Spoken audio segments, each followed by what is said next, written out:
السلام عليكم، عاملين ايه؟ يا رب تكونوا تمام، كل سنه وانتم طيبين. ربنا يجعل رمضان ده واللي جاي واللي جاي بقى احلى واحلى. الفيديو ده على فكره ما اتاخرتش فيه، انا قاصد اعمله واحنا في رمضان. يعني في رمضان بيبقى المود لذيذ والدنيا جميله والشياطين متسلسله بقى وكده.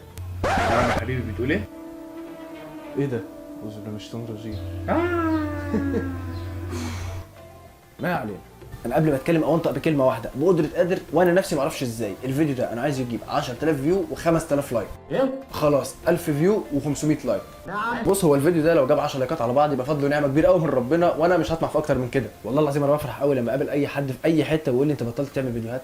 بفرح اصلا ان في حد متابعني ومهتم، وقبل ما انزل الفيديو بنزل له ستوري وبوستات في كل حته، وانزل الفيديو محدش يشوفه. تضحكوا عليا؟ بتشتغلوني؟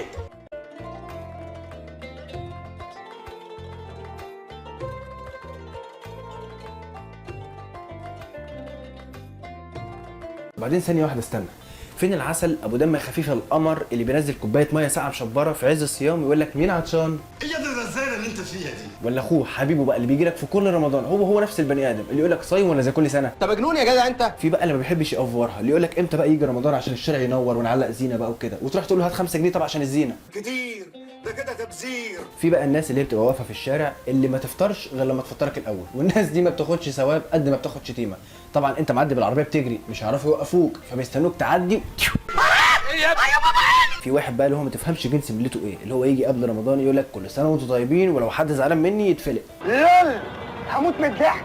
اكتر واحد بقى بيصعب عليا اللي هو بيجي قبل الفجر يشرب ميه بكميات غبيه وبعديها ب 10 دقايق انت فاهم ان انت كده بتامن مستقبلك، يعني انت كده هتقضي الليله كلها في الحمام. واي حد هتكلمه في وقت الصيام يقول لك لا لا لا مش قادر تعبان، بص الصيام مبهدلني. طب يا عم خلاص هكلمك بعد الفطار، وبعد الفطار يلا تصبح. بص بقى لو الفيديو حلو هتعمل لايك وشير، على الفيسبوك هتعمل لايك في البيج، على اليوتيوب هتعمل سبسكرايب في القناه. تمام بس كده قشطه. كل سنه وانتم طيبين.